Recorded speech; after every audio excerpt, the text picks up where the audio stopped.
Ooh, we're live! I gotta click my go live button on Facebook and make sure I'm unmuted on OBS. I was this close to forgetting to unmute myself. Oh my goodness. We forgot how to do everything! Even I was unmuted this time. Shut up, ESPN! I forgot that stinger was so short. All right. Yeah. On this episode of the podcast, we discuss the thoughts from E times the third power.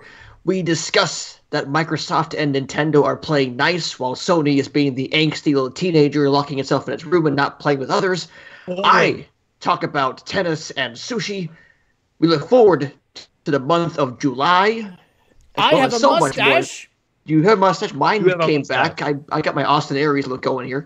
All that stuff and more on this week's episode of the Level Up Lariat podcast, the podcast of NerdBacon.com. I am Jeff, a.k.a. Jeff Roth. I'm Dave the Watchman. And I'm Level Up Justin. And it is so good to be back with you guys here. We are live at twitch.tv/nerdbacon, mixer.com/nerdbacon, youtube.com/nerdbacon, facebook.com/nerdbacon, as well as the audio version is happening. We're on Google Play. If you bust out your iPhones, we are on the podcast app. Search for Nerd or Level Up Larry. You'll find an episode of ours. We are getting more and more out there. You can take us on the go or in your face right now. Put us right in the palm of your hand. Exactly. Or in your pants pocket. We could be in your pants right now. Hey. In your morning commute in your car or your morning constitution in the bathroom. We don't know. Guys, hi. Those work. I like to listen to us both, actually. Yeah, in the car and in the bathroom. Yeah. Right. Yeah. Car and in I wish I had a car that had a bathroom in it. That would be awesome. What if you had a poop mobile? What would you say? I mean, you could run that off of methane gas. We've advanced so much in technology, but we can't poop in our cars yet. All right, can we guess what Jeff is drinking based off the sound of me opening it? You're drinking a Tab. Justin says Mountain Dew. Dave says Tab. Yeah. I guess Dave is closest. It said Dr. Pepper Cherry. Okay, yeah, I was close. Can I tell you how much cherry makes everything better, including the best soda ever? Cherry makes it better. I agree. Cherry Coke that kiss of cherry. Cherry Coke is the bomb. Would you say that you cherish cherry? I do. Nice. Cherish is the word I would use to describe this. Dave has his eyes and just his eyes set on all the different Twitches and Mixers chats. I have my eyes on Facebook. We do have some viewer questions at the very end of the show. What? I know. People have written to Jeff Roth Club saying, "Dear Jeff Roth, ask these guys these questions," so I will. All right, that sounds great. Let's kind of put a bow on E3. I think is still happening right now. We did some extensive coverage of video gaming's largest convention, which was 2 weekends ago. Hard to believe already. It is, because I'm still feeling the stench, because this E3 as a whole was, for this year, kind of a letdown. I think it's setting up a really good 2019, and with it as good as 2017 was in gaming, this was just the valley between the two peaks. Yeah, I absolutely agree with you. Go ahead, Justin. What were you saying? I was gonna say the same thing you just said. I agree. I mean, I kind of look back at some of my thoughts, and I thought there was points where I felt like I was kind of overly negative, but for the most part, it was there were games and there was lots of them. There was lots of games and stuff, but it kind of feels like that vicious circle, so to say. There's going to be down years because you got the games take time to make, and so this is one of those down years where we'll get maybe an outstanding year next year. But yeah, it kind of was a little bit of a letdown. There are a couple of factors. I mean, yeah, it was definitely a letdown in that all the surprises that we thought were going to happen didn't happen. And all the surprises, I guess we'll venture to say, all the stuff that was announced, we kind of knew about beforehand, whether it was through the Walmart leak or just general stuff. Devil May Cry 5 was not really a shocking announcement because we all knew Devil May Cry 5 was coming.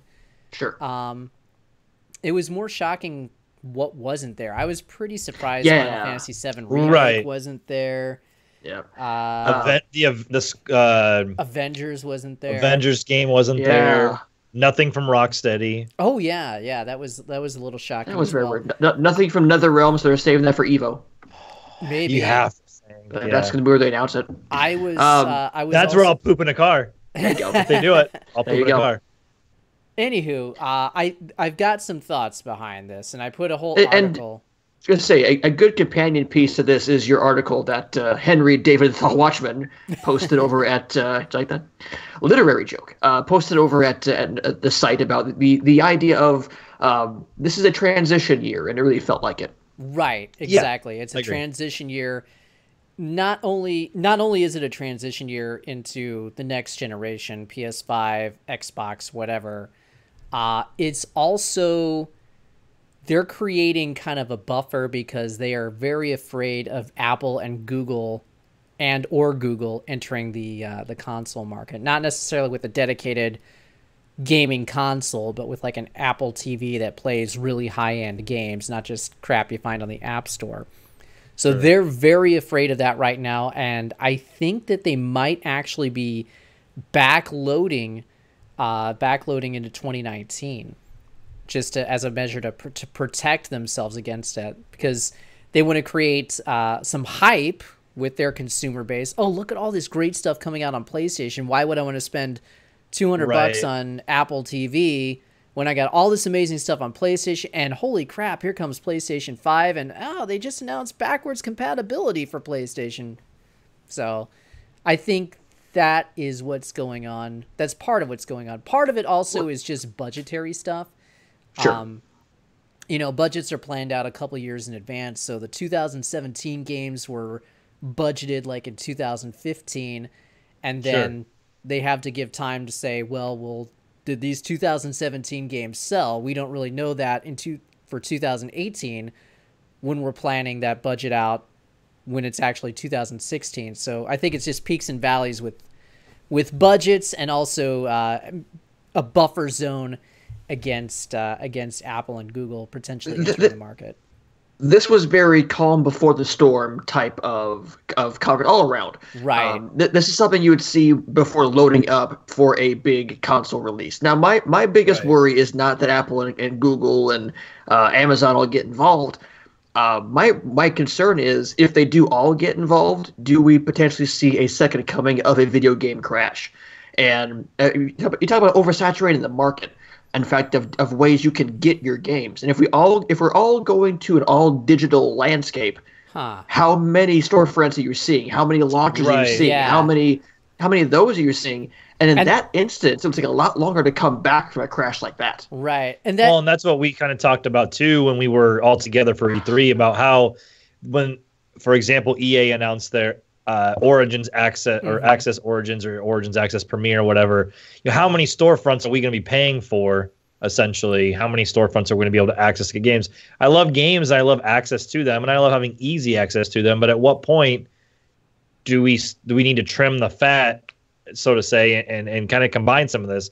That's where, like, for example, like Dave had a prediction about, like Valve maybe doing something with Microsoft. That would have makes a little more sense when you look at things going into the future because of oversaturation of the market.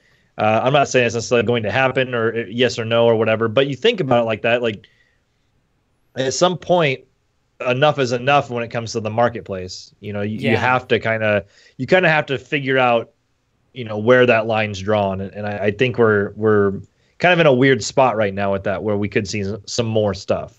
Yeah, that's a good point. The thing I guess I would counter argue would be Apple and Google aren't really putting their own content out. They're creating their own storefronts. But with that being said, something like EA Origin Access, whatever it will be on Apple TV.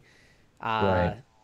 You'll have Xbox Live on Apple TV. So then you figure out, like, who is that for? If you're putting so much time and money and stuff into a certain brand, if you're an Xbox till you die, or if you're a Sony fan till you die, here's Apple saying, hey, you can play our stuff too. I wouldn't not buy a PS5, so then buy an Apple TV. Like, we'll see. I mean, we don't. They're not in the market yet, so we don't know. Right. How are fanboys gonna feel once this digital takeover occurs? Once we're not, they'll probably be angry and go to Twitter. They always do. well, and you think about it too. Like we not only have Sony, Nintendo, and Microsoft who are leading the charge. We talked about Apple and Google. Atari's trying something. Who knows what that's going to do? And then, what if we're going to kind of talk about it as kind of hints going forward, but talking about like people working together, like Sony or like Microsoft and Nintendo is doing, where at some point is there any sort of partnerships going forward? I don't know if I necessarily see something like that, but you could see more of like, hey, here is a box that you can get. It's all digital. Like with Apple and Google, for example, like you said, it could just be you can buy these games digitally and play them on this. Mm-hmm. But if you're invested already, like you said, into a Steam library or into the Xbox ecosystem or the Sony network or whatever, you are. It's kind of would you be able to switch? Like would you be able to go to something else because you're already ingrained in it. You spent so much money there. Yeah. Sure. So it's not like games that used to be in the back in the day, where you could, I got Super Nintendo and I'm going to get a Sega Genesis. There's no online element there. So that's what the big push is going to be going forward for the next year, is making sure people are invested in that ecosystem. Yep. I think Microsoft has hedged their bets probably the best of all those because their ecosystem is going to encompass not just Microsoft stuff. Yeah, let's talk about shows and highlights here. Xbox had the best showing at E3, I thought, this year. In a relatively kind of underwhelming overall conference by everyone, I think Xbox showed the best. I think that it really it hit on so many different things because they hit on so many big games that are coming out for. I mean, sure, there's some multi-platform stuff in there, but they also have some exclusives, and they're also saying, hey, on the business end, we bought these companies to work for us under our umbrella. Also, we're looking forward to this. Like they're not only saying where they are now, but where they're going and how they're going to get there. So not only are we seeing the question, the answer, but also seeing their work. If you look at a math problem, they're showing their work to get there. Mm-hmm. And I think they did the best job of laying it out there. Yeah, they haven't really explained fully, I think, to the masses what their vision is. They've told them what it is, but I don't think the masses actually get what it is yet. Sure. But Microsoft had a great show. I think what was really surprising was just the scope of the exclusives that they had. I mean, yeah, not Ghosts of Tsushima, but Sekiro, Shadows Die Twice, debuting on Microsoft stage. Devil May Cry 5 debuting on Microsoft stage. Fallout 76 debuted on. I mean, I know it's for everything, but it debuted on Microsoft stage. Right. Yeah. So those are really surprising moments for their conference, I think. Yeah, I mean, I was even surprised, even though we've seen 3 different trailers for it, having Kingdom Hearts on a Microsoft stage was big. Yeah, I thought. That was cool. That was kind of a cool moment. Having Cyberpunk be the game that closed out the show. That was badass. That was good. A really cool moment. Everybody is saying who saw the playable stuff behind closed doors is saying the game does look as good as that trailer. Great. Yeah, and I don't think it sounds like it. I don't think there's any way it's a PlayStation 4 game. I think that's one of like 5 games that is a next-gen game that was shown at E3. It sounds like in interviews that they're sticking to their guns, trying to say it's a this-gen game, but I would not be surprised if it's a cross-gen game. You know what I mean? Like there's or it just goes in the next generation altogether. I would not be surprised. I agree with you with that. Yep. But I looked back at a lot of these showcases or conferences, or whatever you want to call them, and I kind of put I do a thought process the next day, or I kind of think about it, after the hype went down and my excitement went away, and kind of try to give each one kind of a score and thought about it that way. And I've kind of held on to it too, just to kind of see what you guys thought as well. And I thought Microsoft scored best on my list for sure. Say you want to do your rankings right now of your conferences? We'll see if we agree with this. Sure. I mean, do we? I can start with day one. I mean, EA Play. Okay. Us 3 seem to like it more than most, for the most part, because there was a lot of negativity out there with EA Play. I think for me personally, I loved Unravel, so I was Delighted to see Unravel 2. Not only see Unravel 2, but have the announcement that, oh, wait, it's out right now. Yep, that was really cool. That was and really then cool. their straight up huge announcement of game streaming coming to EA Origin Access Premiere. I have to think for a second to get it all, that 4-part name in the right order. So those were huge announcements. No Tony Hawk. We were really hoping for that. No NBA Jam. No NBA Jam. All right, what did you rank it? I gave it a 6.5 out of 10. 6.5. Okay. All right. I think that's fair. Sure. I might have put it at a 7, but 6.5. Yeah, I just thought it was a good overall show. I mean, sure, people want to hate on it because it's kind of like people hating on Nickelback or hating on Call of Duty because whatever. But you know what? For an overall show, it wasn't terrible. There was some cringeworthy moments in there and kind of some robotic stuff, but it wasn't bad. I thought it was a decent show. I think. Go ahead. Oh, I was gonna say, I think as far as EA conferences go, it's probably the best one that they've had in years as far as toning down the cringeworthy moments. The only one that they really had was when that Madden champion was out there with the football player.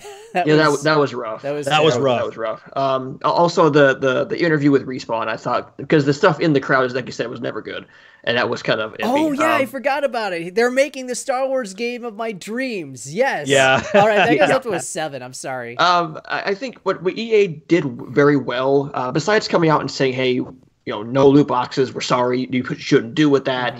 But besides that, they gave an actual press conference. And I can appreciate that. We're not too far removed from frickin' elephants at the Microsoft conference. It's just a few years ago. Or shifting stages in Sony's conference. Right. Oh my God. If everyone's trying to be unique and do these circus acts, then you're not unique. If everyone's doing it, you're not unique. So if EA comes out and says, we're just going to do a press conference, I appreciate that. Right. So they get points for me just by just doing an actual regular show. Yeah. I thought that a theme for me in a lot of these were that there was a lot of stuff that could have been put into a smaller, not necessarily announcement, like a bite size, and you could have taken some of these conferences and made it a half hour, and you still would have got your point across. Yeah. Less dead time in there. I thought this was a good overall conference. I'm sorry, Justin, and I mean no disrespect, but Andrea Renee did not add anything to the show. I think she made it kind of awkward, and I think she did the best that she could, but she didn't really add anything to this. I'll disagree. I think had they not had a professional like her, then I think it would have been a much more cringeworthy affair. I think she kept things moving very well. I think she did say on one of the Kind of Funny Games daily shows that she was on after E3 that she was more nervous than she expected, and I think that showed through. Sure. I think you could see nerves, but I agree. I think I love her. She's great. She's the hardest working woman in the business, as she says. She's fantastic. I just think that not only the nerves, but also she's taking content. When you look at the history of EA and their shows, that has historically been relatively poor, and tried to make it better. And because she's in the industry and professional, she's not one of the heads behind the curtain that's coming out and trying to talk to you and give you the cool moments, cool moment, bro. She's kind of giving you the fun part. I think there was a lot to be respected there. I'd rather her lead it than someone, from, EA, give me a little bite-sized moments of those, but that's kind of what I think. My point is, did we need a host? Why can't we have just the guy behind the curtain, the voice actor, the Wizard of Oz, saying, and now here is this person on stage, that deal. Right, and every show's a little different. My only argument with that would be, to come back on that, would be, I couldn't picture Microsoft show without Phil Spencer hosting the show. Oh, sure. Yeah. You know what I mean? So I think he is Microsoft. He is Microsoft. Andrea which is makes not EA. Right. She is not. You're all right. But yeah, I didn't mind it. But yeah, it was a good show. They had a good show. Let's move on to Sunday then, because there's a lot more E3 to cover. Oh, heck yeah. Sunday, let's see. I got Microsoft next on my list. Mm-hmm. So Microsoft, to me, got the best score. Thought they were the best overall show. And I could almost I could almost see this being Microsoft's best E3 in years. Overall, like I feel like they had a really good E3. Yeah. I gave them an 8.5 out of 10. There you go. I would score them about an 8. I thought it was a very good show. Lack of surprises and too much on the 2019 end, but sure. Hey, we got a lot of cool game announcements, and freaking Battletoads is finally coming back. They finally This is true. This is true. I would say I would agree with you on the 2019. It's very much 2019 loaded. But that was kind of a theme too as we get into E3. I said this is the E3 of dreams for next year. Yeah. They had surprises in the sense that there was Devil May Cry, there was Battletoads. They did show a new Halo, those kind of things that there were surprises. We saw Gears 5 for the first time. Yeah, right. The ending was a surprise. Right. Yeah, Cyberpunk was pretty cool to see that. So yeah. But there was a lot shown there. If you're someone who wants to see games, you got 50 as they counted, and you'd not all of them were exclusive, but there was a lot of variety. There was more variety on the Xbox stage than we've seen in years. That's true. Maybe even ever. So then after that, we had Bethesda Sunday night. I gave Bethesda a 7 out of 10. Okay. Fun conference, good show. Loved Andrew WK.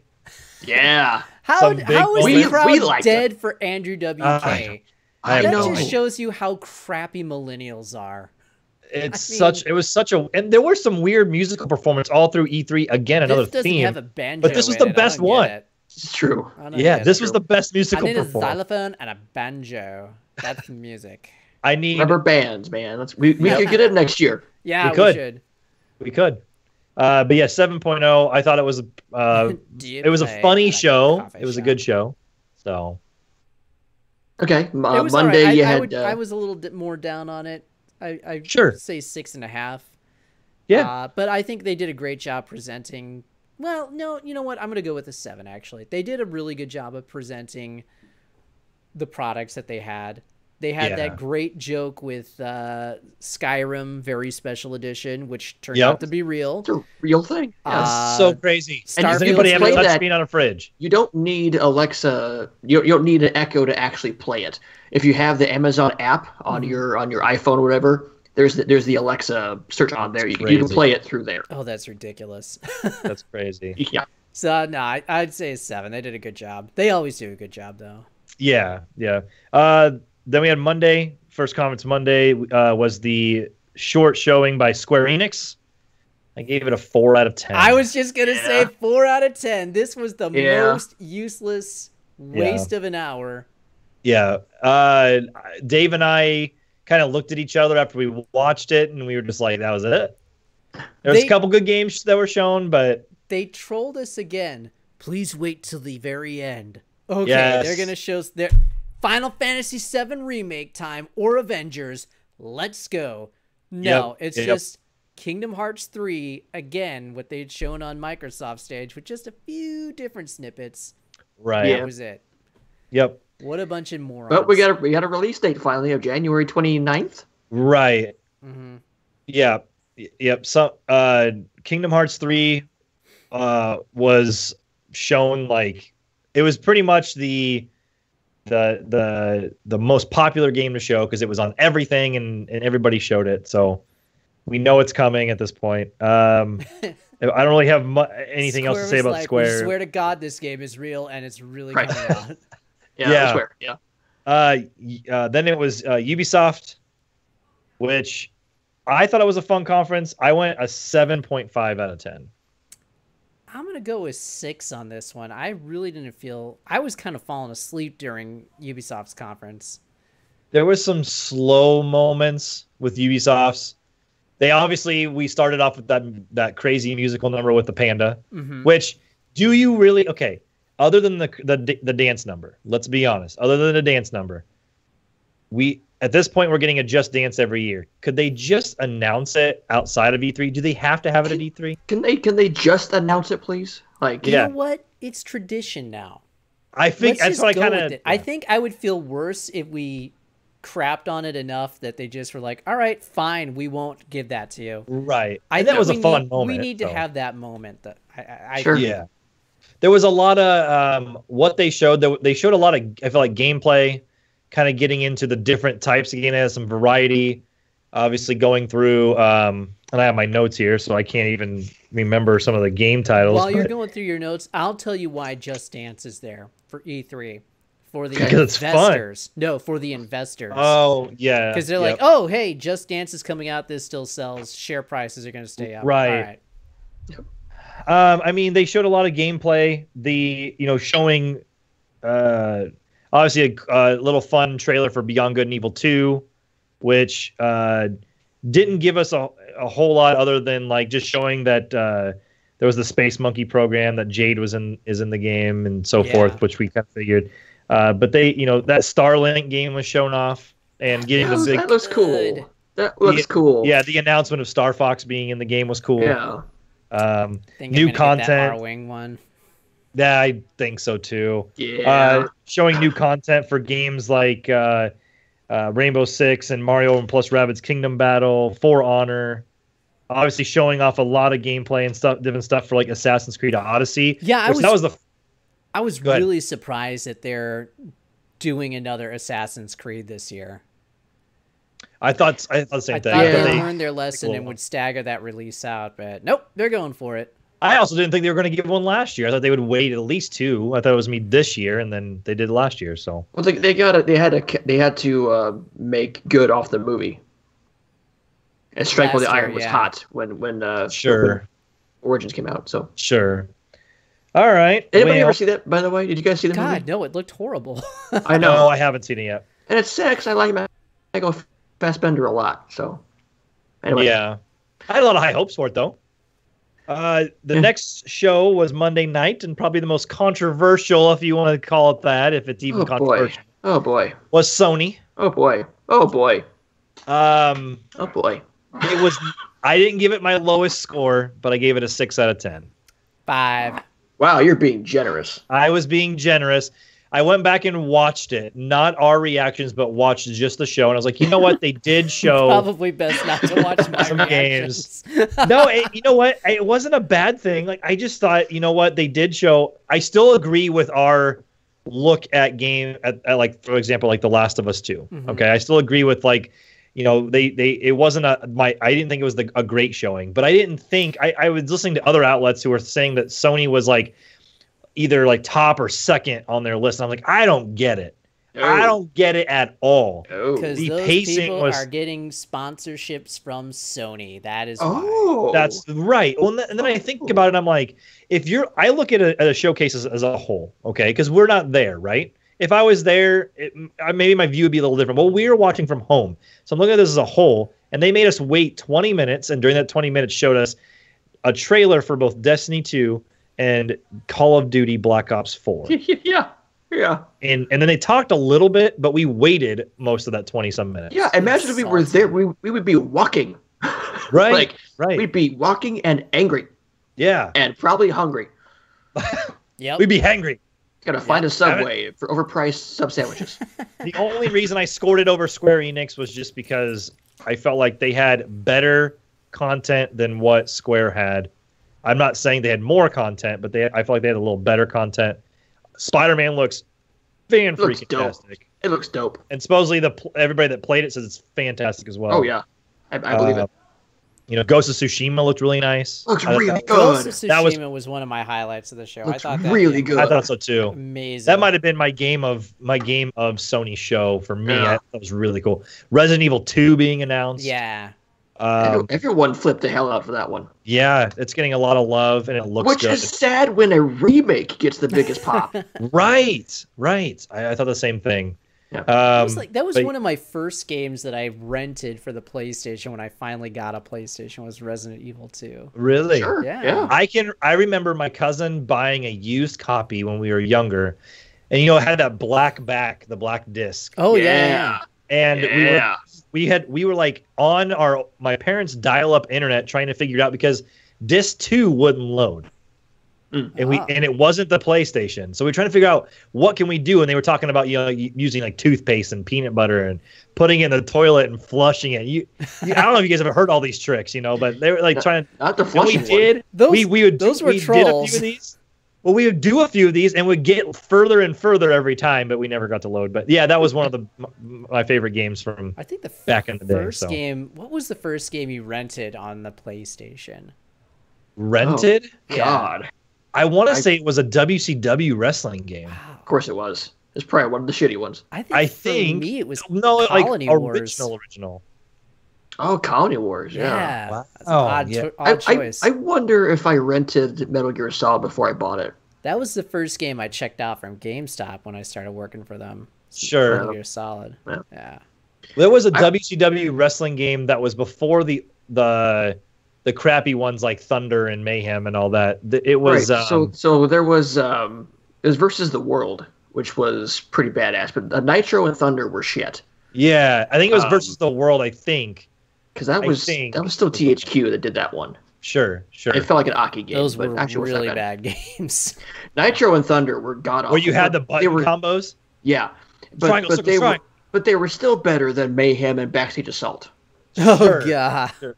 Jesus, the EA ones were just complete dog shit. Right. I forgot EA produced those games. Wow. All right, that's a lot of games. That's a lot of getting off the trail here. Well, that's okay. The last one we had was Nintendo. You mean it was like half of a show and a half Smash? Pretty much. 6.5 for me. I lowered my score the further away from the event I got. So I ended up going with a 7 out of 10 for Nintendo. So with your numbers there, what was your 1 through 8? What was your from top to bottom? So Microsoft is number 1. Or let's do it like this. Okay. I'll start at the bottom. Okay. Bottom was Square. Okay. Then Sony. Okay. Then EA Play. And then I had a tie between Bethesda and Nintendo. And Ubisoft. And then Microsoft. By the way, Advance Apache says to you, Justin, that he loves the Arkham Knight poster in the background. Well, thank you, sir. Ooh. Yeah. Thanks. That's a game I need to finish. I don't know why I didn't finish that game. Oh, Arkham Knight! I 100% of that because that game just drew me in right away. I did the extra. I played it, did the extra ending, found all of it, made sure like I was on top of the leaderboards and all that. Yeah, that was that stupid decision on my part to put it down for a little bit. The extended ending is not worth it. Oh, really? I didn't know. It's not. You can just watch it on YouTube at this point, but like it's there's not as many like Riddler trophies as in the first 2 games, so it doesn't take as long. But yeah. Advance Apache, you haven't finished it? Get him off the stream now. off. I know. I have a problem with finishing games. I get distracted with life and stuff. So that's one I was compelled to 100%. All right, Dave, you're ranking 1 through 8. Oh my gosh. I think it falls in line with Justin. I think I don't think I've got any deviations. All right, I'm gonna go. It was pretty close, yeah. So 1 through 7. I forget I added a mystery 7th one.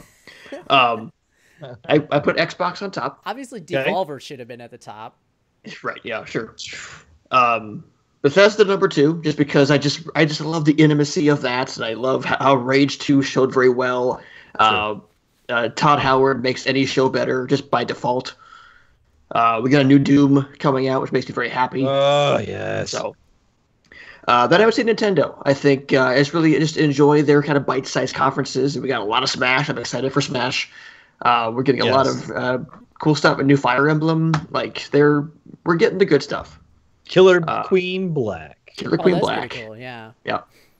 Then I put EA, just because, like I said, it was just I appreciate the press conference and the fact that they came out and said we screwed up, we're sorry, no loot boxes. Right. And Battlefield 5 has me feeling all right. Also, Anthem, I'm still sold on. I love Anthem. Prawn hands. Yes.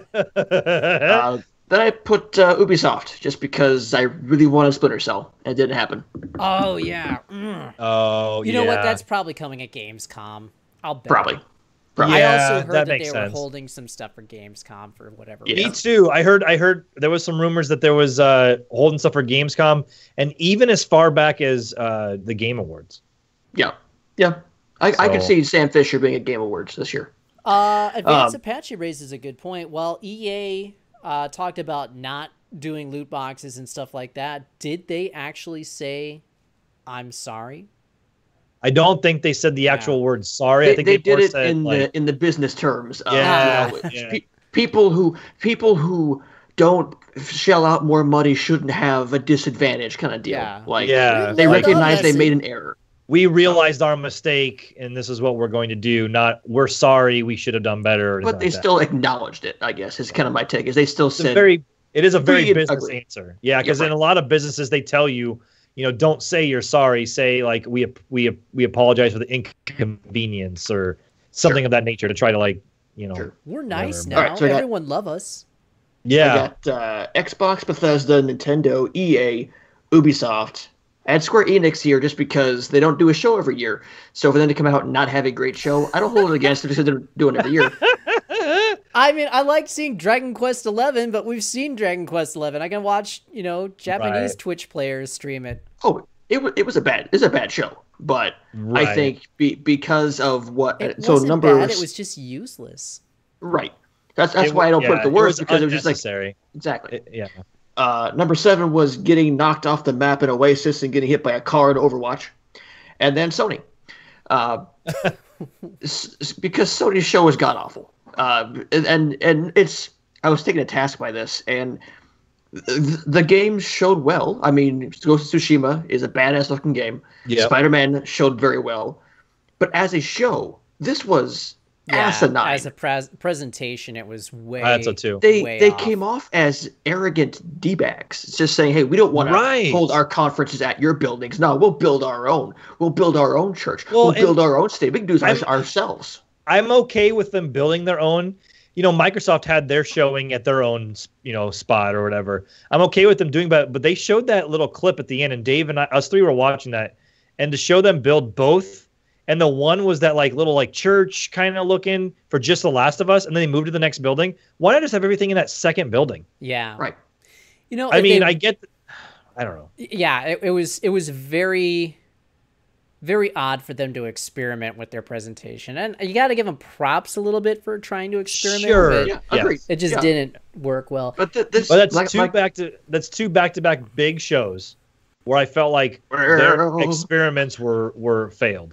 Yeah, PlayStation experience I will forgive them for. I don't think it was that bad. Sure, I can forgive them for PlayStation experience. I think that was more us being salty because it was late and we're setting up for this. Right. But E3 I was a little salty for. This was a conference that was better off for PSX. I think I said that before on the stream. That this show here is more suited for a PSX than a actual press conference like this. Right. Because all the deep dives happened when the show was done. Like, how do you expect an entire crowd of people though to wait 20 minutes while you get your shit together? It's just it's. It almost feels like nobody in during E3 knew what deep dives meant. Right. Afterwards, we'll talk about Spider-Man some more. But the 4 you said I was fine with them having longer trailers for those 4 games. I mean, we were kind of expecting it, but the deep dives, we didn't get quite as many deep dives as. I mean, there's no Kojima on stage doing anything with Death Stranding. That showed poorly, I thought.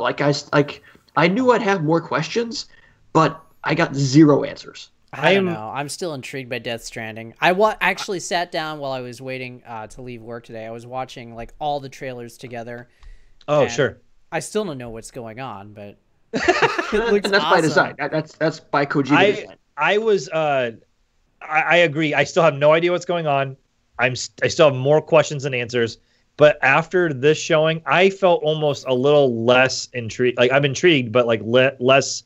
I'm just all right. At this point, I feel like you're just like the cat with the toy that's hanging, and you're just playing with me at this point. You're just batting at me, hey, we still exist. Hey, we're gonna toy with you, give you a funny trailer, a sneaky trailer. But as far as games that got us excited about E3, I think Ghost of Tsushima got me excited. But as far as this year, Spider-Man is kind of like the big thing for me this year. That's not named Red Dead. Right. Smash. I'm excited for Smash. Like I think we've been accused of bashing Smash, but I'm excited for I gotta interrupt Smash. you just for a second here because Advanced Apache is the newest Baconeer. Thanks so much for following us on Mixer. Nice. Thanks for that follow. Look at that Mixer outreach, boys. Yeah. That's right. That's Big right. boys. But no, thanks so much. We really appreciate it. Yeah, we really, really appreciate it. And please, stay tuned to the channel for future showings because I think we're going to have a bigger showing on Mixer than we ever have. Yeah. So we all agree Microsoft is our top comments, but what games would you say if you had to pick a short, like 1 or 2 games or even 3 games, what were your games of the show? Because we didn't get to see them behind closed doors. We all get that. But what were our favorite showings? What were your favorite games? Oh, Devil May Cry 5 looks badass. Oh my that god. looks sweet. Yeah. That looks so good. Yep. And I was really impressed with Forza Horizon 4. It's that was getting cool. a lot of love, actually. Yeah, that looks really good. So I'm looking forward to that. I guess it Ghost of Tsushima showed really well. Sucker Punch makes good games. Kingdom Hearts 3. We all sat there and said this is beautiful. So that will be if you weren't hype already for Kingdom Hearts 3, those trailers certainly helped. Cyberpunk 2077, man. The Witcher's a great game, and CD Projekt Red can make a good RPG. So Cyberpunk looks badass. Division 2. I'm excited for Division 2. As someone who still plays Division to this day, I'm excited for a sequel to that. Help me out here, boys. Dave. Hi. Yes. What are some games that, for you, were your games of the show, so to say? What games were you most hyped for coming out of E3? I was hyped for Ghosts of Tsushima.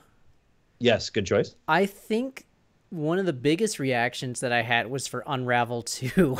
It seems really odd to say coming out of E3, but man, I was really excited that game was coming out. I'm intrigued for Starlink after watching an extended demo. And I've got a nice deep dive article on Nerd Bacon that kind of covers what we saw. Is it an actual deep dive here, Sony? It's a deep dive. It's a deep dive. Okay, good. We do deep dives at Nerd Bacon. Everybody wait a half hour while we change venues, and we'll talk about some more.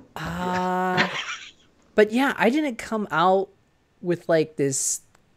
I didn't come out feeling the buzz from different titles. Like I said, Ghost of Tsushima is the one that sticks out in my mind.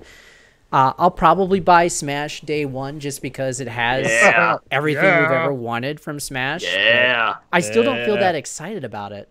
And with them putting it in December, I'm confident that they're putting it in December because excuse me, because they are not confident that it's going to release this year.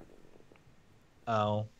I'm gonna question that because December is the Mario Odyssey stuff. That's the prime Mario Odyssey release window as well. So I think they're confident. No, the prime Odyssey release window is like the weekend before Thanksgiving, so they can have that for Black Friday. With Smash missing that, they're still hitting Christmas, but they're missing Black Friday. That's telling. They won't. They also won't be part of or be eligible for any of the Game Awards stuff, which I know is not a huge deal, but if you think about it like that, that's how late in the year it's releasing.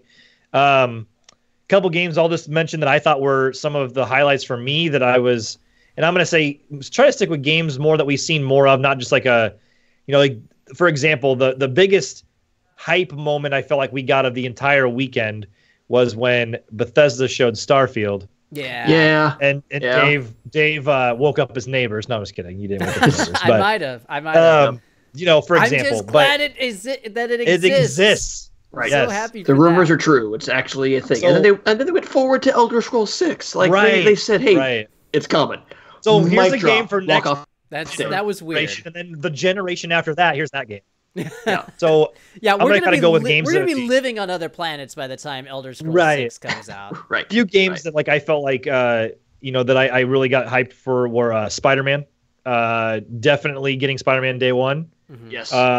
Yes. Ghost of Tsushima looked freaking tastic, dude. I am so excited for that game. Yep. The Division 2. I'll also be with Jeff on that one. I'm actually going to be looking at getting. I think I'm going to jump back into Division 1 just because of Division 2. Gotta get those shields. And then for me, I'll mention 2 more games. I would mention Halo only because I thought it was cool that they like showed it, and I got some like info on Halo that I think is kind of neat. But I'm gonna say Gears 5 because I like where they're going with the story. It's different. Yeah. And then Smash Brothers is my 5th. That would be the last one. Yeah. Gears of War keeping up the father-son mechanic of now JD is turning against Marcus. Like, oh yeah, is JD the new enemy? Kind of following Kate a little bit, and like, is she gonna be part of like the Locust? Like that kind of stuff is cool. Probably. But like, and then Phoenix turning heel. Yeah. Right, and then Smash Brothers to finish it out. I thought was, even though that was a huge deep dive into Smash. That was an actual deep dive. Yeah, right. Nintendo can do it right. That was a deep dive, and they're releasing information every week now leading up to release. I think every day, actually. Yeah, they technically are doing it every day. Right. You are correct. Essentially, so I felt like that was a really deep dive, and it was really cool to see the fact that they're getting every character from previous Smashes, and to see the new stuff that's being uncovered and how much detail, how much stuff is in the game. I'm excited for Smash. I'm hoping it's still December. And see Ridley freaking murder everyone. I'm hoping it's still December. I'm fingers crossed it's still December. My hope and thought is that they're doing it December to give them time to get the online service just perfected, but I don't even know if that's why. I have no idea, but they have their reasons. It's going to be great. Yep. It's going to be great.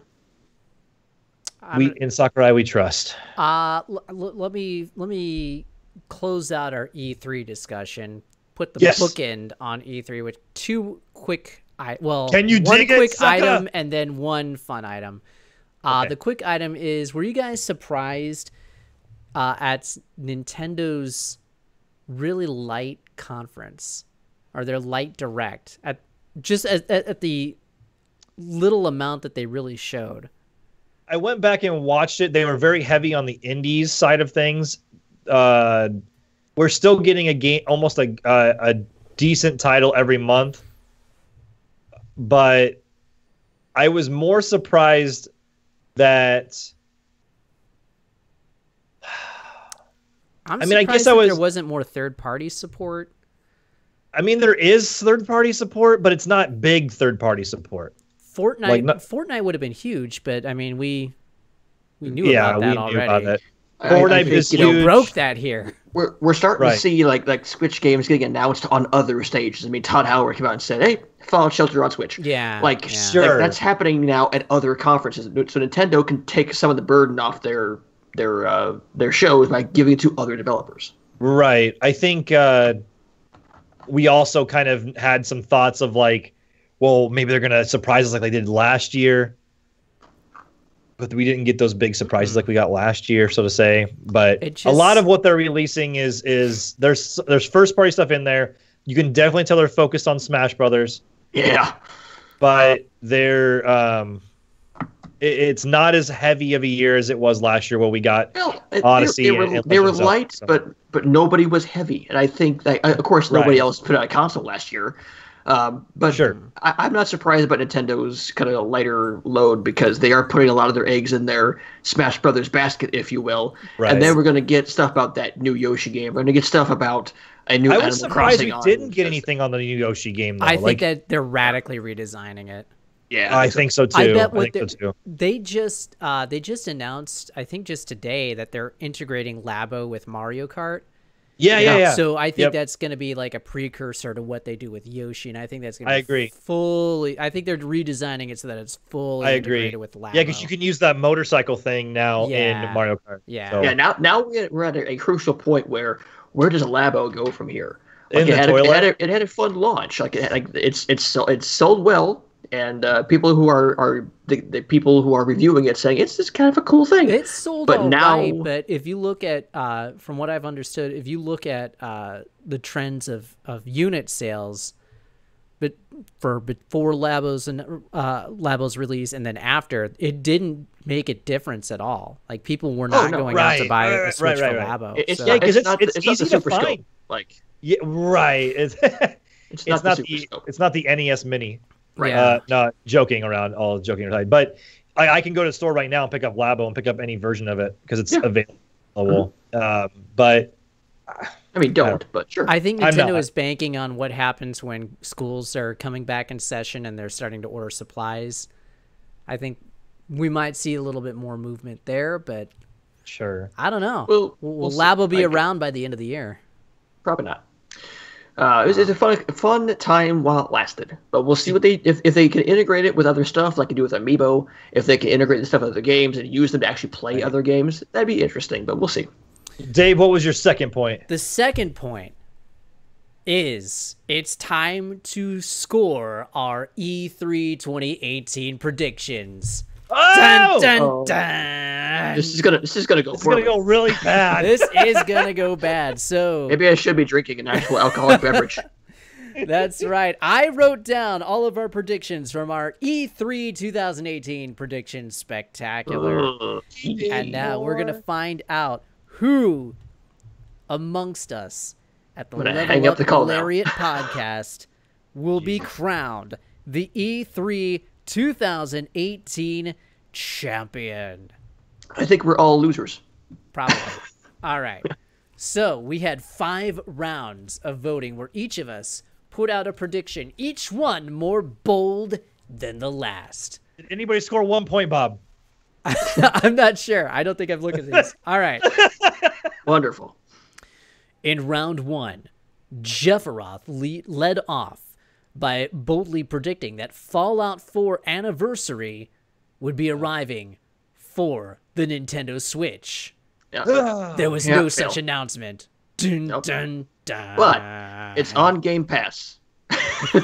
It's true. Just saying. But it's not on Switch. I'll give you a laugh for that one. All right. Yeah. Justin in round 1 said that Crash Bandicoot would end up in Super Smash Brothers. Didn't happen at E3, but I'm still holding out, guys. It might happen. What didn't happen at E3. We're going to put a question mark on that. Well, it didn't happen at E3. I didn't happen at E3, so I'll take the loss on it. You're going to take the loss. Dave, me, I said Final Fantasy VII Remake.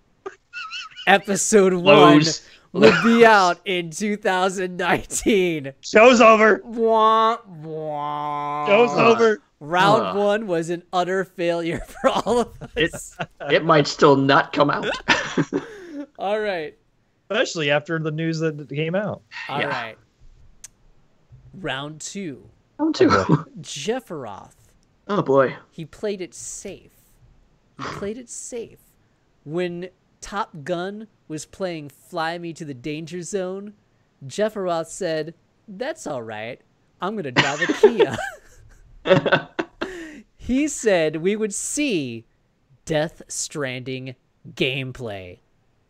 We give him a point. Yeah. I'll give you a point there. I'll take it.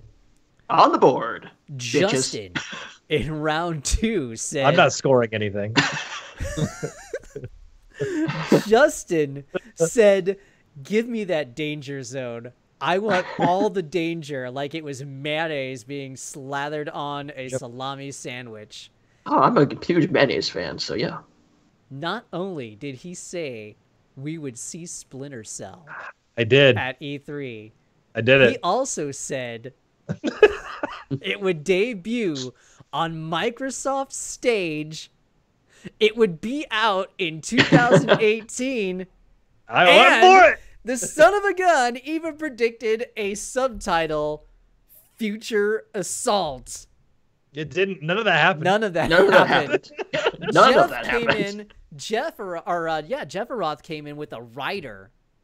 He came in with a writer that said there would be no subtitle. So I'm going to be honest with you. I really went for it on that one. You just went for all the bananas. I did. Advanced Apache said that the Death Stranding gameplay prediction was the safest prediction ever. The safest prediction ever. Yeah, and I'm winning right now. He is winning. Because of that, I'm winning. All right. We might have to take away a point, though, because you predicted a subtitle, and there was no subtitle. Oh, please. Just knock it off. We'll leave that to the chat to decide if he loses. That was the Phantom 6 prediction that didn't actually happen. All right. Then I came out in round 2. I opened my mouth, which had more than just this ugly mustache on it. It had a whole mane of beard and said, "Perfect Dark would return." Boy. Advanced Apache has an E3 2019 prediction. He says that Microsoft will show up. We'll see. Let's mark it down. Mark it down. Write that shit down. If you would have said Battletoads, you would have been so. You would have. Oh that would have. my You would have been the man. I think I said Battletoads in an article, in my Microsoft article. All right. Probably did. We moved on to round 3. Oh boy, I feel like this is gonna go. I need a beer. Now we were walking on the old pins and needles, boys. Pins and needles. Jefferoth said we were gonna be on fire once again when a new NBA Jam was announced. Damn it! All signs pointed to it. Justin was ready to be like Mick Foley wrestling on thumbtacks when he said Microsoft would come out and they would combine Games Pass and live services into one mega service. Damn you, or Phil. Surface. Yeah, Damn or you, service. Phil. Or service. Damn you, Phil. Papa Phil didn't come through. He didn't. I still love him. And then in round 3, yours truly said we would see a remake of Ico.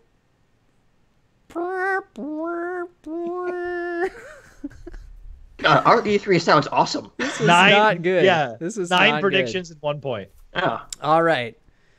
Round 4. This was when we're playing baseball with tigers, boys. Baseball with The tigers. Detroit Tigers? No, real live tigers as real baseball tigers. bats. And they're hungry. Am I Yeah. Siegfried and somebody Roy? You know it. You know it. Oh. Yeah. All right, Jefferoth. In round 4, you upped the ante.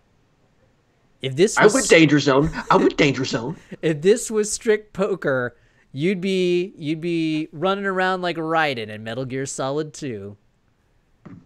You said PS4 name changes would be announced. Boy, that would have saved their happen. show. That didn't That would have saved their show. Yep. That would have saved. Yeah, that would have done it. Just Yeah. that one thing. Yeah, it would have. All right. Justin, Oh boy. in round 4, you said we would see Halo 6 plus a Battle Royale for Halo 5. Now, we didn't see the Battle Royale, but we did see Halo Infinite. We did. So I don't think this is 6, though. I don't think it's 6. Unless there's an objection from the chat, I can find an article that says Okay. it is the 6th. I'm going to give Okay. him a point. What do you think? I'll give him a Advanced point. Apache, you've been very active in the chat. I'm going to let you be the mediator on this one. Does Level Up Justin get a point for a correct prediction of Halo Infinite? Now, it's Halo / Infinite Halo being 6. Halo 6. It's not Yeah, called there's- Halo 6, but we did see Halo. Yeah. It's not being called I Halo have the 6. ruling Yeah. on Mixer. Advanced Apache said it is 6. 343 confirmed it. Justin, you get a point. We have a tied game. God damn it, why can't we just call it 6 Infinite? Why Because do we I'll need tell you later. God, There's a reason they did it. there is a chronological... reason. Because Fine. it's going to be their destiny. Well, they're trying to get away from Halo No. fatigue. All right. Okay, fine. And then in round 4, I said, we're not calling the police. We're What? not calling the Coast Guard. We're calling the Special Forces. Because Lifeguards. Sony is getting ready for some games as service action. And there's only one way to do it, and that's with SOCOM, U.S. Navy SEALs returning. Boy, that would have been cool. That didn't happen. No, that didn't happen. That would have been awesome. Man, I get our E3 sounds way better than what actually happened. I cannot read my writing. Good job. I win. No. Oh, okay. In round 5. Okay, there we go. The death round. This was the death round. I forget what I said this time. You said we would see a new Super Mario entry. Oh, okay, yeah. Yeah. No, you said a new Super Mario Maker. Yeah, I wanted the Mario Maker port. New Super Mario Maker. But you doubled down. You went back to round 2 and said, no. I want to be like Level Up Justin. I want to throw some stips on here. Your stippy was, not only would we see Super Mario Maker, we would see that son of a gun this year. Ugh. Double KO. That would have been fun to have like before Thanksgiving for a Black Friday sale, wouldn't it? Yeah. But boy, no. Justin. Oh boy. Justin, in round 5, you said Rocksteady was going to show up with Superman. They didn't even show up. They took a powder. They took a Roman Reigns powder. They came out and was like, hey, sorry we're not there. Yeah. That's it. And then I was going for all the marbles. I was going for the win of the century. And I said it was time to go back in time, forward in time, all around time, because baby, Chrono Trigger was coming back. And that didn't happen. So, yeah. But that's not my concern. We have a tied game. Yeah, I agree. Rocksteady should have said that they weren't going to be there before the event. It's tied 1-1. It's tied 1-1. Jeff, his prediction was Death Stranding gameplay would be shown. Right, not just trailer, but gameplay. Justin's and we saw the walking simulator. simulator. We would see Halo 6. Now, I personally think that Halo 6 was a bit more of a dangerous announcement than Death Stranding. So I'm inclined to give Justin the victory, but that's not how we're playing the game. It's a tied game at this point, and so that means we're going to have to come up with a tiebreaker. Yep. And we're going to do that next week. I'm going to sit here. I'm going to think about this for a week. And we're going to find a good way to do a tiebreaker. And he will actually think about it on Monday. Advance Apache, you can chip in on this one. Now, you say no point for Death Stranding. I think we should come up with a nice tiebreaker for this one for next week. It's a bit of a reach. It's a Kojima game. You don't expect anything from Kojima. Tiebreaker at the Game Awards. I don't know. I think they said we were going to get a deep dive into gameplay. So we you saw the definition of deep dive. It's not a deep dive. It's a shallow wade. All right, we'll let Dave go ahead and decide on his tiebreaker, which he'll actually do. He'll do next Monday. That's right. He'll text us saying, "Oh shit! I need to come up with the tiebreaker." What do you guys want to do? I'll do it too. I'll do it. So, what do you want to do? I'll do it. And the person who comes up with the tiebreaker wins. All right, fine. Let's move on. So, all right. That's it. News. We're done with E3. Yeah, E3's done. Wow. Oh, he's ragging on you. I love it. Okay. E3 will happen in June next year. Yeah, there you go. Watch it be the 1 year they move it back or something. No, they've already made the announcement for the dates. It's in June. Oh, they have. You're right. They will show a game. Corn dogs will be sold at the Iowa State Fair. Ooh. Yeah. And be overpriced. No. That's probably true. I love the fair. I love the Iowa State Fair. Lauren's turned me into a fair believer. People watching is the best thing to do ever. Also, I like it that Here Come the Mummies always come back on a free stage. It's great. Advance Apache is salty. That's all right. We'll take that salt. It's all right. We'll take that salt. I got the pepper. We're gonna channel this into some sort of challenge for next week. Yeah, fine.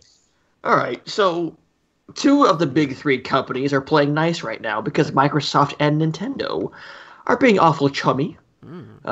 Because you can survive together with Minecraft crossplay. Yep.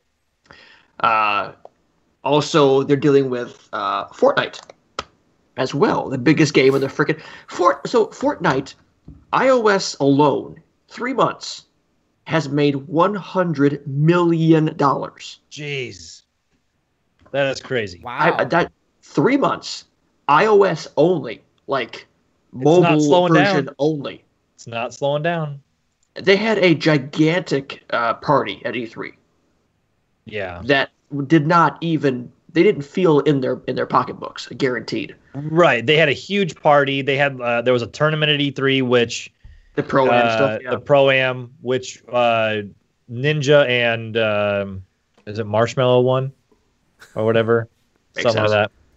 Anyway, let's just say this: Fortnite is not slowing down or going away anytime soon. Yeah, if this is a fad, this is a hell of a fad.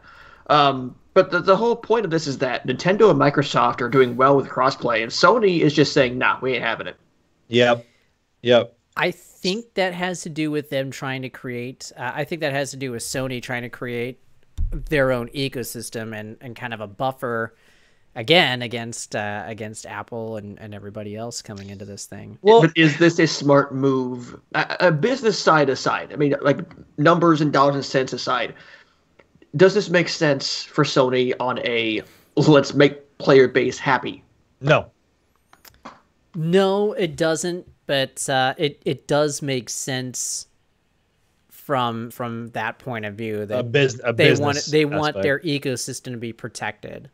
They want to differentiate playing on a Sony platform as opposed to playing on anything else.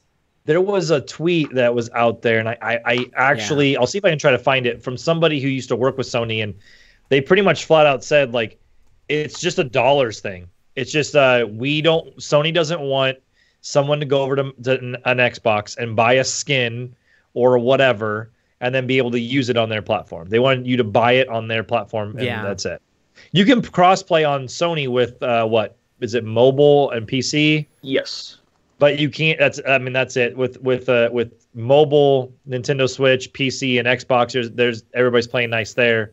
But the Sony doesn't want you to be able to buy on the Nintendo Switch or the Xbox and go over to in there. So not only were they not playing nice, but due to that, if you created an Epic account and used it on the Sony PlayStation, there is no way for you to unlink it and use it on anything else. But they have came out.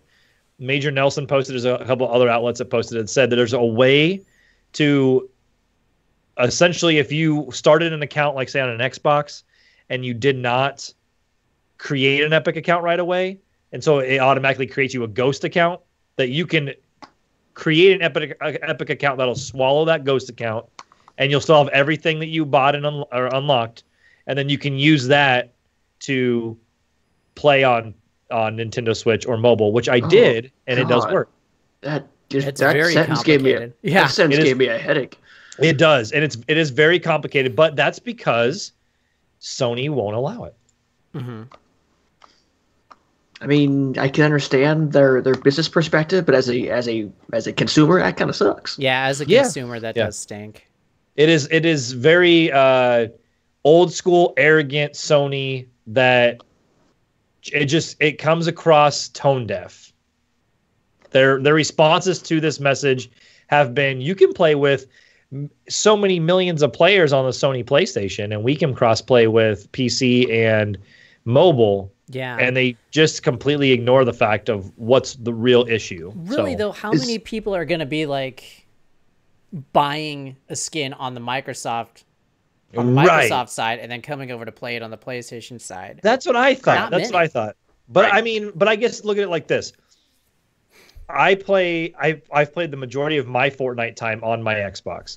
I have bought a battle pass on Xbox. Now, if I were to go over to PlayStation and play it, that whatever I spent on the Xbox, I would be able to use on PlayStation. They just don't like it.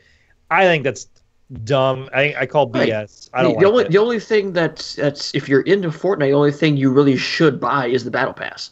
Like, don't waste your V-Bucks on skins. Like, you'll unlock skins by playing the game. Just get the battle pass. Yeah. Plus, if you level up enough, the next season is free. If you get enough V-Bucks or whatever. Right. So it's a weird thing, and also they did it for Rocket League too, where you can crossplay except on PS4. Like all it takes is a flip of a switch, and all this is good. It would happen. It seems weird, but again, if they want to, it seems like they're kind of like, we're the king of the mountain, our shit don't stink, and we are the best thing ever, and we don't screw. It'll be interesting to see how long the outcry lasts. So, yeah. Right. And if there is a sustained outcry, then will Sony finally cave in? I wonder that too. The only thing I can think of is there has been outcry over the name changes for so long, and it's died off. But name changes on a PlayStation because we gave up. I wonder if that's one of those emergency in case of fire break glass type of things. Right. I'm thinking that too. Yep. But like we said, this is in advance Apache. I've seen in the chat too. This happened once before where Fortnite was able to be played between all consoles, or the consoles at the time, or PC or whatever, and they had to take it away. Just like with Rocket League, they already said we have to do is flip a switch. It's just up to Sony to say the word, and it's done. Yeah, flip a switch. Oh, they can't say that. Oh, hey, there you go. Speaking of the biggest game in the world, right frickin' meow, it's a new mode to play with the Fortnite. It's not the Thanos stuff anymore, but it's what's this? It's Playground Limited. What's this? It's Playground mode? Playground LTM. It's not out quite yet, I don't believe. It was just it was been talked about, but it was confirmed today via a message in the game. So essentially what it is a practice fun area. People have been wanting this for like just having fun, building things. I do like fun. I do want to have fun. I've seen people go out and try to build like. Sure about this fun thing. But people can practice, their strategies and skills. There's more time between like the storm coming in and stuff like that. I don't think it's a big deal or whatever. It's more for just going in, and it kind of acts like a private server for like your team or your squad to go in and just. There's more as added resources and loot boxes and stuff to like be able to enjoy things. Just so people don't think that we're Fortnite fanboys, PUBG has a bunch of new DLC as well. I saw on the PC a bunch of new DLC with the release of the new map. Now, I thought you were a fan of fun. I'm a fan of fun things. Rocket League also has a big DLC involving the beaches. I want to play that. I think Overwatch has some new DLC coming as well. Overwatch is amazing still. Yes. Yes. And Rocket League is having the Rocket Pass. No pun intended. Oh, that's exactly what it's called. I haven't played. They should have called it Rocket Power. Way too long. Yes. Let's see. So Rocket League Invitational. Yes. Oh. Also, didn't Cody just come out for Street Fighter? We're just talking about my ass now. Didn't Cody just come out for Street Fighter 5? Yesterday. Yesterday. Yeah, today or yesterday. Yep, he's out. I want to buy the season pass just for that. There was a big update. I think somebody said it was like a 15 or 16 like gig update just having him. And they're like, I think there was a meme. It was like Cody's 1% of the, or like 1 gig of this. The rest is like buffs to like other. Yeah, the rest of it is just making it Street Fighter 4 again, making an actual good Street Fighter game. Are either of you guys Telltale Games fans? I enjoy them. Yeah. I do. I think the last one I actually played through was the Back to the Future ones. Batman was my last one. But the next Walking Dead, the final season, is the last one in the Telltale Games engine before they go to Unity. Yeah, I thought this was a big deal, and I included that just because like they've gotten a lot of hate over the years because that engine is like ancient, old, and it feels like it's going to break any second. It usually does. But so it's vintage Telltale Games. Like you know what you're getting into with that. No, I don't think there's any excuse for them to continue using that engine. Oh, I agree. I'm just saying that engine is what made Telltale Games. But it's time for an update, and we'll start with Stranger Things. Yeah, so I hope this engine actually works. Yeah, same here. I'm really excited for Stranger Things because I'm a huge fan of the show. But also not only that, but just to see what they can do with the new engine. Also, if you are a fan of the Walking Dead Telltale Games in general, I mean, just to be able to see Clementine's finale, and where it's going to land her in the end of all this, it will be pretty fun and unique. So You put on here. You put on here if any of us had Telltale Games fatigue. Yeah, I asked that because there's a lot of it. I say no because I don't usually play them. That's a good answer. I get why they're popular, and they usually put out the first episode of everything for free at some point. Right. So you can kind of get your feet wet with it. But a lot of times, if you wait long enough, you'll get them free, like through like Games with Gold or something. Or I just don't think those games Plus. I just don't think those games are for me. Yeah, nothing wrong with that. So, all right. Fun. Lauren played through Batman. It was good. Yes. Except for the game-breaking bug that was in one of the episodes where it just like froze everything up. And I guess I did play a bit of the Tales from the Borderlands. I got Tales of the Borderlands. I've never played it. I liked Wolf Among Us. Yeah, that one's cool. That one's cool. They already have said that Wolf Among Us 2 is being made. It's just got delayed till next year. But Batman was cool. I really liked Batman. Yeah. What property besides Stranger Things, since that's actually happening? What property would you want to see a Telltale treatment on? Oh, Get Smart. Horatio Hornblower. I'm gonna go back to Get Smart. No, Sherlock Holmes. That actually would fit really well. Great, wouldn't it? Yeah. Like the old style British Sherlock Holmes would be freaking great. Yeah. Yeah, that would fit really well, actually. Yeah. What if they did a take on Jumanji? I could see that. I never thought of it like that. I'm just thinking of like random stuff I could pull out of my ass. Right. I think they should look more at like classic literary works. Sure. Some Edgar Allan Poe stuff?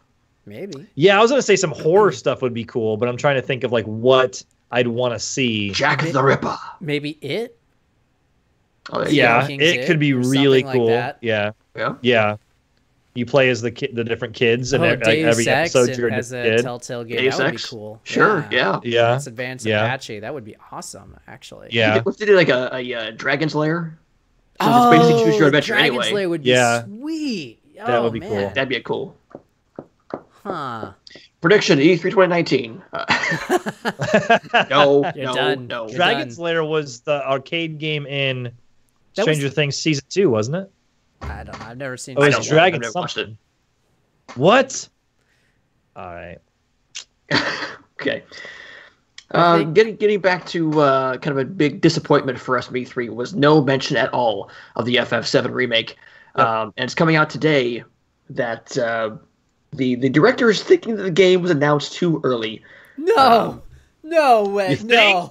You think? You thought my statement was kind of on the nose. This one, just saying they wanted to get ahead of any rumors. There's an interview with IGN, and he was saying that we wanted to kind of get out in front of the rumors and stuff. But boy, this is blowing up in the face of Square Enix more than anything else right now. It feels like they just need to get their shit together at this point.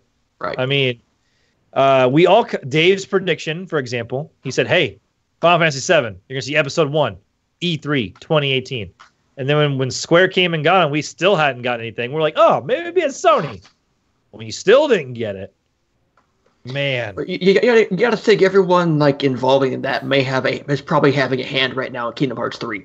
So they're kind of they don't want to stretch too thin because FF7 at this point is in that mythical area now of will it come out, and then if it comes out, it better be damn good. What happens if that game gets canceled? I would not be surprised. Twitter. I would not be surprised. Because let's be honest. I mean, I don't think they can cancel it at this point. At this point, no. I don't think they can, but I wouldn't be surprised. It would not shock me. But it's like, so it's going to be released like an episodic game for a game that is however many years old that you can get. And it may not be the best graphically that holds up or whatever, blah, blah, blah. But you can play Final Fantasy VII if you really wanted to. There's ways to do it. And the fact of the matter is they're doing this, and it's an episodic, which I didn't like that to begin with. Well, we were thinking it was going to lead to a faster development time. Right. Which was that a prediction? Because we suck at those, apparently. I know the predictions were way off. It's all right. God. But you know what? I was listening to Kind of Funny Gamescast yesterday. They were going through their E3 predictions, and they didn't fare so well either, actually. Oh, really? Yeah. I haven't listened to that episode yet. I think a lot of outlets, if you actually go back and listen to those predictions from different outlets, I don't think a lot of people were very right on the nose. We're not alone on that, but well, and I think I know with like us, for example, like we tried to have fun with it. Like we weren't trying to get everything right. It would have been, I mean, of course, if all of our predictions were right, we would have had a bomb ass E3. Boy, it's been a damn good show. Yeah. So I'll just put it that way. But I think we should just ask Stealth and Golfing Buffalo what their thoughts were, and then go just copy them. Buffalo's thoughts were about what mine were. He was at that level. Sure. The Dave level. Yeah. But anyway, FF7, we don't know anything about it. It kind of sucks that we're not getting anything about it, but it better happen at this point. We're gonna get a Final Fantasy VI remake before we get a Final Fantasy VII remake at this point. Yeah, you might get a whole new Final Fantasy game altogether before we may end up getting FF Tactics 2 before we get if we do. I was also kind of surprised we didn't see anything on Final Fantasy 15 DLC, because I know there's more DLC coming out throughout 2019 for that game. They showed Final Fantasy. I have my notes. Was it 14? What they show at the yeah, they showed Final Fantasy 14. They showed an expansion for that. It was expansion for 14. The Monster wasn't it? Hunter, the crossover. Oh Stormblood, and then the Monster Hunter World crossover. Yeah, seems cool. Which, by the way, there's another Monster Hunter game coming later this year. Monster Hunter Generations is coming to the Switch. Yeah, and that game is a 3DS game that they're porting to the Switch. Yeah, exactly. So supposedly it's still a for anyone who's not played Monster Hunter, it's an easy entry to get into, but it's got more content than World did. So it's got like some crazy amount of 400 some hours or something content. But it's on the Switch, so you can take it with you on the go. Right. God damn it, you guys. So really, something else we don't know anything about that we know is coming very soon is Nintendo Online. So we know it's happening around September-ish for $20 a year, supposedly. So what's the date on that? Is it September 9th or something like that? Maybe a little bit later. Yeah. Okay. But they're being a little coy about what it actually is. Or do we think that they maybe don't know what it is yet? I don't think they have a clue, personally. I'm going to take a page out of Dave's book. I'm going to take a page out of Dave's book. I don't even know if this releases in September. Wow. Does it release? At some point. I think Nintendo wants to try it. There's a juicy backstory, which I'm not authorized to tell yet, but... Oh! Yeah. Then why even mention that part then? Now because it might be an article at some point. Oh, okay, fine. Yeah. Keep it to yourself. That's fine. Sure. I think they do release it at some point, but... Yeah, Nintendo is being really stupid about Nintendo Online. I can see that. And I've heard rumblings that developers are not very happy at all. Nintendo being old school Nintendo when it comes to online? It's a little bit of mixture of Nintendo being old school Nintendo and Nintendo just not really having a clue. All those joking criticisms about Nintendo, being behind the times, and it's like their idea of internet is still an AOL disk. Those are kind of true. It's your Prodigy free time. Yeah. Here's what's interesting. We talk about Nintendo not really being in touch with like the times or not really understanding it. And we just talked about that with Sony in their press conference. Like it just felt like it wasn't like they weren't in touch. Like it just felt really weird. What is going on in the industry in general? Is it because like they're so afraid of what could be coming? Or why are we feeling like things are so out of touch? Well, I will direct your attention to the article written by Dave the Watchman over at Bacon.com. Well, yeah. Yeah, it's you. Yeah, I think we're in a weird place right now because they feel the need to push the generation a step further, even though I guess they're trying to push it before we feel like a society we're ready for it. Like, I think they're rushing this. And I think that the companies right now are going, oh, crap, we committed. Now what do we do? Well, how much more can we get from a console before we just end up having computers? Right. Yeah, that's a really good point. I mean, I'm not saying I'm not happy that they're working on making better stuff, but in console generations fluctuate every time. But I don't know. I just, it feels like the game industry is Vince McMahon and very like out of touch with the universe. Like I feel like they're not like so far removed, but they're removed enough to where I feel like they're just making decisions that we're questioning. It feels like when Xbox came out with the Xbox One and they talked about all the decisions then and we all questioned it. And now we look back and we're like, oh, you fuckers were right. But, that's kind of what I'm getting a vibe of this right now. Mm-hmm. So it seems like for the first time, like for every time the generation has been pushed forward, the technology elsewhere has been ready to catch it. Like the little safety net, it's been there to catch it, to support it. Sure. It's not there this time. We're not ready for this generational jump because the technology has not gotten there yet. Right. And there's so much experimentation now because we are leaning towards a more streamlined focus and more digital focused world. Right. But we're also figuring that out at the same time. So both of these things are like this new generation must happen, but we have to get here to support it first. And that's where developers are going, what do you want us to do? We're not ready for this. So stop it. And I think they're rushing the next generation forward again because they're worried about new competitors entering the marketplace. Yes. So right. And that's why I fear a new video game crash, because if all this stuff is coming to a head, it's gonna explode in somebody's face. Mm-hmm. That's an interesting fear to have. I'm not sure if I would say. But who would be the collateral damage? I don't know how viable. Like us as consumers? Oh, it'll fall back on us as consumers. I don't know how viable that it would be because the last video game crash, video games were nowhere near as mainstream as they are now. The market just was not as big. So Sure. I think you could see a different kind of crash. Right. You could see a regression, but I don't think you would see like the total market collapse.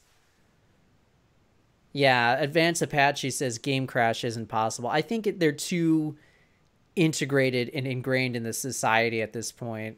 Oh, sure. It's more just the market will crash. I mean, the market as far as, again, oversaturating things. Right. And giving us too many options. At that point, you're splitting your consumer base too far. Right. Yeah, I think you could definitely see a regression in the growth of the industry and see that shrink down a little bit. And then you'd go through kind of what you had in the early to mid 2000s where you went through that round of consolidation, and that doesn't really help the industry. You'd probably see one of the players exit the industry. So either Microsoft, Sony, or Nintendo. Right. I think Nintendo has a good chance of getting purchased by somebody. Boy, I'm not ready for Mario on my Xbox. That's where I was thinking Xbox if it's going to be purchased. But you know what? I think Disney would purchase them. Yeah, I was actually just gonna say I could see somebody like a Disney. Oh, then that'd be the ultimate Avengers crossover. Oh my God! Infinity War in the Mushroom Kingdom? Yes. But what if you saw an outside player like an Amazon or a Google be so powerful enough and coming up that they partnered with or purchased I'm not saying they would, but purchase like a Nintendo, for example. I'm not saying Nintendo's going anywhere anytime soon either. No, so. I think it's starting to get a little out of hand because it's okay. So to go back to my crash theory, we're now on the opposite side of the spectrum where back the old crash, it was not mainstream, like Dave was saying, and he's right. But on the flip side, where we are now, it is so ingrained. Like Fortnite is everywhere, gaming is everywhere, and now every company wants to get involved in it. At that point, what is too much? I already have 5 or 6 different launchers to buy computer games at this point. That's too much. And when does it become too pricey to play games? Right. When you factor in Xbox Live, PSN, Nintendo Online, my internet bill, EA Access, God, my World of Warcraft account, my Final Fantasy 14 account. At some point, it becomes too much for the average consumer to take. Yeah, I agree. You can go broke just having 6 different subscriptions to different things, So I mean, we may not see a game crash, but we'll see my bank account crash. Exactly. At that point, you're going to start losing people for the. So you will start seeing some collateral damage because think about this. Disney is going to come out with their own streaming service now that they've purchased or they are in the process of purchasing Fox. I think Time Warner, with that AT&T merger, I think they want to do some sort of streaming thing. So it's not just video games, but just a whole spectrum of entertainment. They all want their own streaming platforms, and something's going to have to give at some point. Again, whoever figures out how to consolidate everything and offer like one major service. It's called cable television. It's amazing. Everybody signs up to provide content. There's this service, and then you just pay us. Yeah. Well, we've gone an hour and a half. Let's kind of hit the home stretch. Guys, what have you guys been playing? Well, why don't you start, mister? Yeah. Okay. You've actually been playing stuff. I played a little bit, but I know what you've been playing. I have been playing a lot of stuff over at twitch.tv/Jefferot. I play a lot of Quake Champions. Guys, Quake Champions is a badass game. Quake Champions is awesome. Huh. They put BJ Blazkowicz from Wolfenstein in there. Also, the Doom Marine is in there. Oh, nice. I bought him with my in-game currency, so I got him for free. Playing a lot of Overwatch because Overwatch League has still got me hyped up for some Overwatch. Playing a lot more Hearthstone. And some recent releases. Sushi Striker: The Way of Sushido on the Nintendo Switch. This game is awesome. Getting a lot of love. It's awesome. I haven't yet got to the part to unlock online play, but there is online play in this. Haven't got there in You have to unlock it. Come on. So there's local. You can do local kind of out of the gate, but it's a match 3 or more of different sushi, and you meet like sushi sprites, and you level them up like you do Pokemon, and they get special abilities, and it's freaking nuts. I love this game, and it may have the best intro song I've ever heard in a game ever. Uh-oh. Even better than Rival Schools, Dave. Sorry. Uh-oh. Impossible. YouTube it. YouTube, Sushi Striker intro. This game is badass. I will review this for the site. Also, for my Switch, online play, besides playing a ton of Splatoon 2, which is still a badass game, I have Mario Tennis Aces. Oh. This game is so much fun. I'm playing a lot of the online tournament stuff and averaging like 50% win rate right now. Wow. That's not bad, though. I'm getting my ass kicked a lot because Boo is OP, all right? Boo is OP. Yeah. But, the stream I watched of yours, I would agree. This, it's a recently archived stream of this. But I'll review this as well. But the adventure single-player mode is kind of mostly miss. It's very frustrating. What I've heard, yeah. It's kind of the RPG stuff is really light. It's unimportant, but you have to go through it to get all the courses or all the courts, excuse me. And some of that shit's hard. Like some of the AI stuff is unfairly hard. So I gotta mention that a little bit more. But online, a couple hiccups lag wise, but really nothing Nintendo wise came up from that. So. And there are 3 characters yet to be released for this that come out when you play the online tournaments for July, August, and September. The first one, I believe, is Blooper, which is for the July tournament. It will be available eventually, but if you play in the July tournament and get over a certain score, you just get them right then. But it will be available at some point. No, it's just fun. I really enjoy Mario Tennis Aces, so highly recommend if you have a Switch. Both of these games, even though this is kind of overpriced it's $50. Yeah, that's why I've stayed away from it. It's $50 on Switch. It's $40 on the 3DS. It actually plays better with a touchscreen, but still a blast. If you can find this on sale for like $10 cheaper for the Switch, I'd say go for it because it's a lot of fun. But that's still too expensive. Tennis Aces review forthcoming for Nerd Bacon. A lot of fun. All right. That will happen there. What else have I been playing? Good lord. A lot. A lot. I played some Gears of War 4. Dude, we should do I haven't played any co-op. We should do some co-op. Yeah, I've not touched the story because I'm trying to get through like 1, 2, 3, Judgment, and 4 story-wise. Oh, I just play. I just play for like horde mode and versus mode. I wish I would have been a part of Nerd Bacon when I did that. So, but when they announced 4, I started my journey and did 1, 2, 3, and then I beat 3 right after 4 came out. Right. And then played 4. It would have been a cool like stream to do, like consistent. Yep. I'll do it again. Just I'm still planning on doing that Star Fox anniversary stream. Yeah, you should. Which Star Fox did you say you were not going to include? Was it one of the GameCube ones? It was the Star Fox Adventures. Adventure, yeah. Yeah. Were you going to do it? Was it Star Fox Assault that's on GameCube? Were you going to do that one? I am. I actually found a copy of that game at Half Price Books and bought it specifically for this thing. I found a copy this past weekend and I almost picked it up. I wasn't sure if I should. I hadn't played that one before. I did a mod of No Mercy last Friday? Last Wednesday? Tell us about that. Oh man, that's the best stream I ever had. So there's a mod for No Mercy, the 64 game, called Showdown 64. Which basically just puts in a bunch of current day roster or New Japan and Ring of Honor and WCW and all that stuff in the same game. Right. So I was playing that to kind of celebrate the life of Leon White, aka Vader, who passed away last Monday. He passed away last Monday for problems with pneumonia. Best hoss who ever hossed. He was an amazing professional wrestler, and so I was doing a stream in his honor. I'm a big Vader fan. And then I got hosted by, if you guys know this group called New Legacy Inc. They're a big-time group of guys who play every wrestling game out there. They have ties to like TNA Impact and PWG and stuff like that.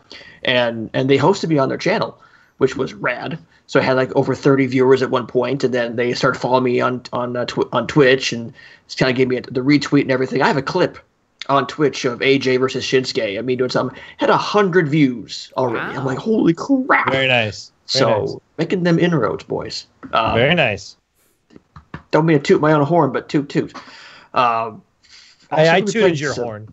Thank you. That sounds horrible. That's what she said. That's horrible. Okay. Don't worry, Dave. I'll toot your horn next. Dave, what have you been playing, my friend? I've been playing the game of life. Yeah, that's true. I had the 3000 GT. It finally died. Transmission went out. So yeah, I've been searching for a new car. After the madness of E3, you would think that I would say, you know what? I'm not doing anything this weekend. I'm going to sit around the house without my pants on and just be lazy. But oh no, I didn't do that. Instead, I went out and I actually helped make a game. And I participated in a contest. It was a kind of a fundraiser. It was put on by a group here called the Hatchlings. And it was a game jam. So this is like a 36-hour event. You got 36 hours to get your team together and put a game together. And the theme of this, it just had to be a game for good. So my lovely girlfriend came up with the idea of doing kind of an Alzheimer's simulator. So putting you in the shoes of like this spark of light. The game is called Spark, and you kind of play as the part of this spark of light who is trying to piece together the remaining fragments of this person's memory and try and piece together like what type of person this person was.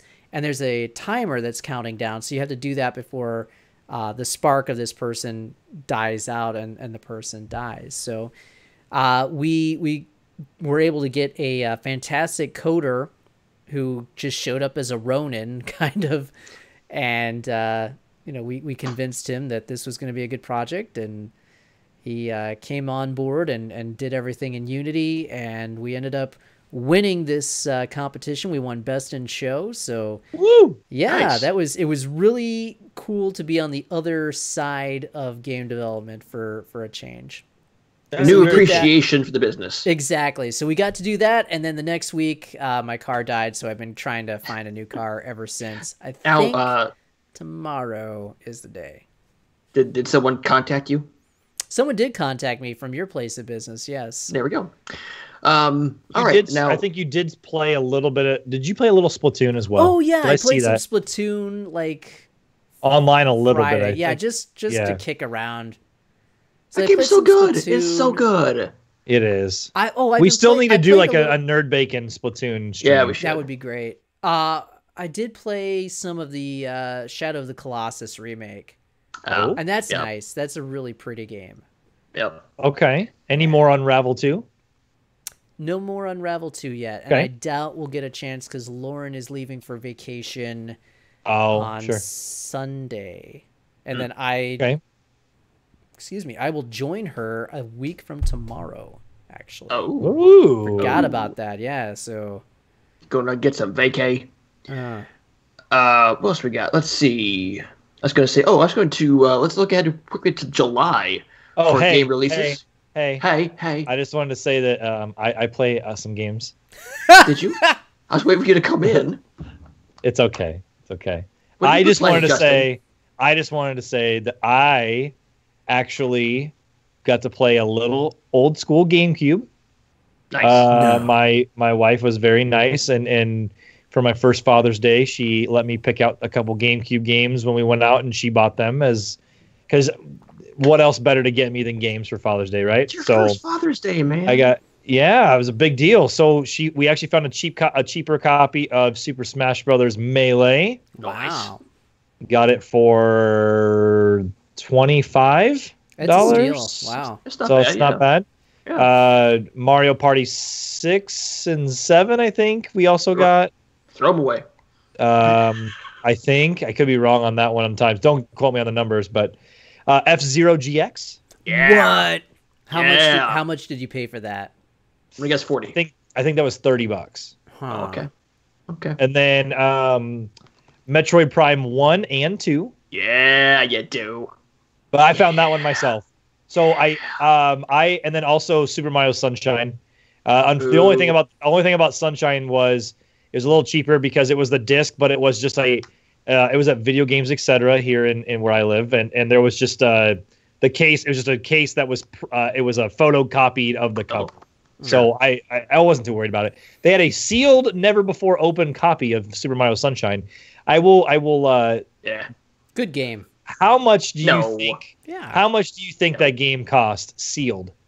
60. 75. You both would be wrong. $120. All right. Oh no! It's not that good of a game. So, it is. anyway, I played a little game. GameCube. I didn't play a lot. I did not. I was hoping to stream Saturday night with Jeff, and then Sunday I just got carried away, and I got some housework done when my wife was out of town.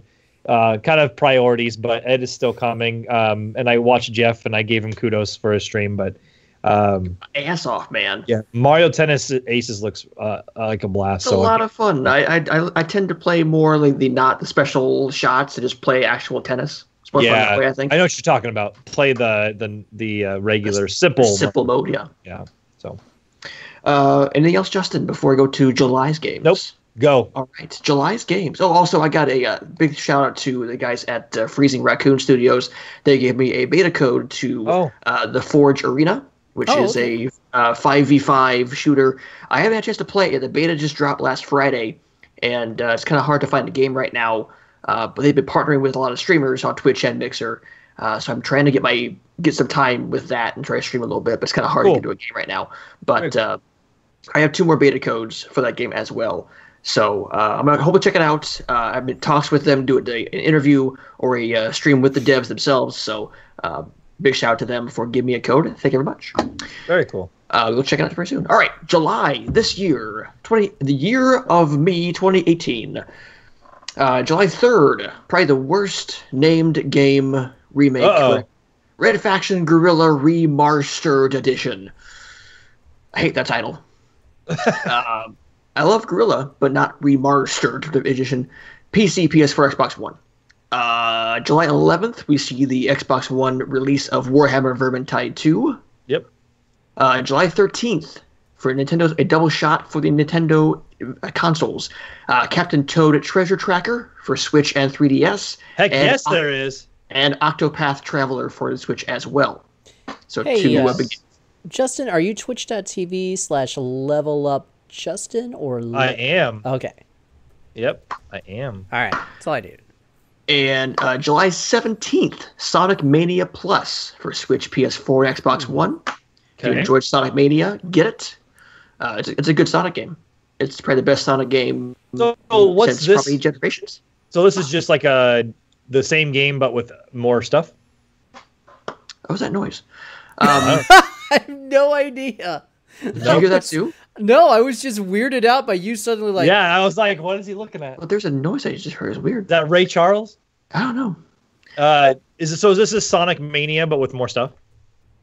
Yes. Okay. I don't know. Nice. I should have played Mania. Being the platformer fan I am, I should have played it. I never did. Or pros at this. July 24th, the Mega Man X Legacy Collection, PC, Switch, PS4, Xbox One. No Man's Sky hits Xbox One. The Banner Saga 3. There's a big update coming out too for all versions. You just mentioned the Mega Man X Legacy Collection. Yes. I will be picking that up along with Captain Toad earlier in the month, but I will be picking that up and I will be streaming the Mega Man X Legacy Collection. Just throwing it out there. And that's kind of the rest of the big stuff that Wikipedia has here. Okay. I know the 29th is when The Crew 2 officially drops. As well as Crash Bandicoot and Insane Trilogy for PC, Switch, and Xbox One. Review coming! And the Switch ports of Wolfenstein 2 is 29th. Okay. Yep. 28th is when Limbo and Inside both hit the Switch. Yes! If you haven't played those games already, just freaking play them. They're so good. Also, Dave, this is interesting. I'm seeing on the interwebs that June 28th is when Fighting Layer EX comes out. That's in like 2 days. I forgot about that. That's right. It is out. Yeah. That game I totally forgot about. And if that comes out that day, I'm buying it because Skullomania. Skull of Bloody Mania.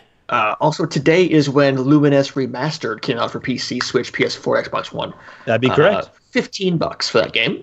I might bite on that for the Switch because I have some points saved up for it. I can save $3 because I have 300 points. There you go. Yeah. There you go. That's pretty much it for July. I mean, it's pretty for end of June, beginning of July, because August. The big ones for me will be Octopath, and doesn't Okami come out for the Switch in July? I have Okami for Switch in August. Okay. All right. Unless they push that up. I don't know. I must be mistaken. Okay, yeah, I'll probably get Octopath. That's a pretty cool game.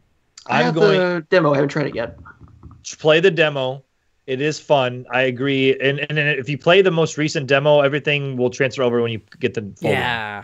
Well, so that's really cool. I will get Captain Toad because you guys told me to play Captain Toad. So. Oh, dude. Captain Toad is so good. The demo's out right now. Go just get it. It's 3 levels. Okay. There's a lot you can do in those 3 levels because there's things that you can keep doing and unlocking more, or playing more to complete the level. But I will be getting Captain Toad and then the Mega Man X Legacy collections. That will be the 2 games I get. All right. If I can speed through a couple of viewer questions real quick, if I may, gentlemen. Yes. Yeah. Okay. But we said we were going to end this 20 minutes ago. Yes, I'm going to fly through these quick. I have. I know, that's why I was like, questions. I have to use the restrooms. That's where I went. So people have written to me saying, "Dear Jefferoth, what game would you most like to see made into a motion picture, and why? And who would be the leading role? Who would play the leading role?" Easy. Metal Gear Solid. And as far as the leading role goes, I have no idea. Doom. No, sorry. Duke Nukem starring John Cena. Wait, it's already happening. Yeah. Boy. I'm gonna say I still hold out for a good Halo movie.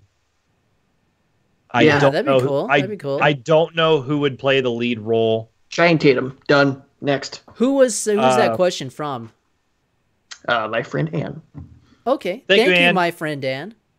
Also, the other one is there was the talk of, I don't know if you guys saw this, Dave Bautista was like, I've been trying to get, I don't know if it was Universal or whatever, to let me play Marcus Phoenix, and he wants to play, do the star in the Gears of War movie. That would be sweet. That'd be sweet. So Dave Bautista wants to do that. A Horizon Zero Dawn movie might be kind of cool too. That would be cool. Jennifer Lawrence. That's just Hunger Games at that point. No. Well, no, keep her away. Yeah, don't let her be in it. There's talented actresses out there. Question number 2, given all the media attention around kids and screen time, or kids and their gaming disorder, which is complete bullshit, but hey, we'll get onto it. Yeah. Sure. If and when you have kids, Justin, you can speak to this as being a recent father. What would you say your rules would be about how much gaming time is too much?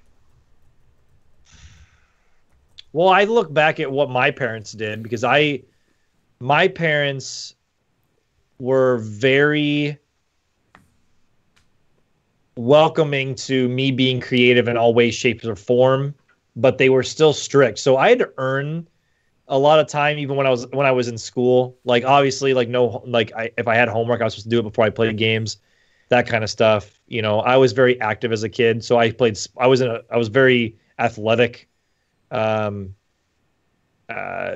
So they, as long as I was not being a complete D-bag as a kid, they let me kind of play whenever I wanted. But man, rules as an adult with a kid, I would just say once my daughter's old enough to play, I'm gonna introduce her, and play. I already do it with my niece who's 4, or turning 4 this year. So, and be mindful of what they're playing. And don't just she's not starting Mortal Kombat, you know. Yeah, we've been playing like Mario Kart. Sure. You know, stuff like that. But I'm always gonna be mindful of what they're playing and monitoring that. As long as I just want to, I don't know if there'd be a strict time frame. I'm not one that's going to put like a timer, but it's going to be more of like, you know, just making sure that other things are done and taken care of, I guess, you know. I think for me, it would probably depend on mood. I would like to be very baffling to my children and just change rules every day. Yes. I think that would create a strong bond between me as a parent and my children. There you go. But seriously, I think it just depends on the kid. Like if you notice the kid is not engaging other people and is doing nothing else but playing video games, then you gotta put some limits on that. Well, you know, and I think back even again when we were kids, and Jeff and I had some, you know, time where we played Halo a lot together and stuff, but I still had things I did outside of playing games. Like Dave said, you know, there was some moments where I played games more than anything else, but I don't know. If you notice something, that's when I feel like I would probably put my foot down. Yeah. If they're not going outside and playing, you know, during the summer, then yeah. Right. You got to get them out in that heat. As we hunkered down for E3. Right. But we are mature adults. Yeah, we are mature adults. And then finally, last question came from Twitter. Thank you, Z to Answer, for Twitter. We've answered this question on the flip side, but her and her boyfriend, her boyfriend is not into gaming. He's trying to learn. Mm-hmm. I think we'd answer this if a guy is trying to bring a girl onto gaming. The flip side, if you're a girl trying to bring a guy into gaming, what game would you suggest? I would suggest a Mario Kart, but she said they tried that and he was terrible, but he still had a good time. I then put out Rocket League. Who is this question from? It's from ZDancer1 on Twitter. Okay. Also, she said I put out Rocket League because that's just car soccer. I mean, you really can't go wrong with car soccer. But as far as from the guys from the girl's point of view to a guy, what would you say? A platformer, a Mario, but what on PC though? In case they need to go on PC. There's platformers on PC even. Sure. I'm not going to throw them into Cuphead or anything like that. No. Shoot. Yeah, platform would be an easy. You know, if it was console, I'd say like a Mario. Super Mario World is such an easy one to like just be like, hey, like play this. She's on PC, you say? Yeah, you said you're on PC. I think it's something like if you play Overwatch and play a Soldier 76, or if you play Paladins, which is the free-to-play version of it, like it's. I would stay away from the competitive online part if he's not if he's not into games now, and stay away from that. Or play PUBG with him. No, you'd want him to play something good. Wow. best multiplayer game of the year according to NerdBacon.com? We were smoking something that day. Well, I still hold true to that. I mean, I guess you could do emulators. I mean, I'm not suggesting that. I'm just saying if they, if they have emulators or whatever download. Could you play something like Elder Scrolls Skyrim at this point? Like, is that too like non-complicated? Someone wants to jump into a big time experience, and it depends on if he's going to get overwhelmed with everything. I don't know if they would get overwhelmed with all the choices and different aspects of like an RPG. Obviously, the answer is find another boyfriend. I mean, I would just say you have honest. to go with a cutesy platformer. Cutesy platformer. There we go. A cutesy platformer that you can play on PC, like for example, like a Mario, like a Banjo-Kazooie, like even like a ukulele, which wasn't as good. It's better now, but something like that. I would go for something simple like Nidhogg. There you go. Yeah, something like that. Oh, yeah. Or like Rogue Legacy or something, or what? Some of the like the. Oh, shoot, I can't think of the game that I'm thinking of now. It's Towerfall Ascension. Oh yeah, Towerfall stuff like that. Is Samurai Gun? Yes. Spelunky is Spelunky. Spelunky, Samurai Gun. I'd go with simple games that don't require a whole lot of. Yeah. Even go skill to play, but it doesn't require a whole lot of like past knowledge on how to play games. You could go old school even. Like just even if she went like simple arcade, if she could find like do it on PC like Pac-Man and stuff like that, because you can do it together. Or like a side scroller beat 'em up like a Double Dragon Neon or something like that. Yeah. Well, you can cooperatively play. That's always fun. Go back to Genesis, play some Streets of Rage, or play some Final Fight. Something like that. That can. Double Dragon. Rounding out our questions, Advance Apache says, will we ever see a return of loot boxes from companies like EA and Warner Brothers? I know they're still around now, but dying off more with games like Battlefield and Shadow of War instead of outright removing them. So I think we're going to see... they'll be around. Yeah, I think it's going to go more the cosmetic route like Fortnite has gone. I think, like we know EA is going to do that with Battlefield. So I think that's how they're going to keep Overwatch did it the best. If you do like Overwatch, you're fine. Right. Shoot, I would say even going further back, like even Halo 5 did it pretty well for the most part. Like Halo 5, Overwatch, Fortnite, there can be loot boxes. Fortnite doesn't necessarily have loot boxes, but the cosmetic loot boxes that what you're going to get. There's gambling in that sense, like you're gambling because you may not get what you think you're going to get. Like it could be random, but if you're using in-game currency, I think that I definitely could see that being a part of it. I don't like the way that Counter-Strike and TF2 and Rocket League do this, where you get a crate and you spend like $250 of actual money to buy a key to unlock it. I don't like that.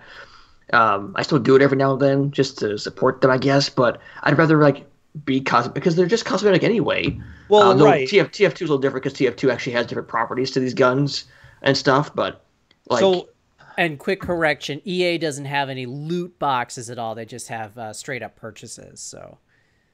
Sure. So even going like Fortnite is straight up purchases, for example, or a game that I play I go through phases where I play it a lot and then don't. But like Dead by Daylight just released a new June update where it changed. There's a big change to the game in general, but there's a store where you can buy, but it's all cosmetic. None of it makes any difference in the game.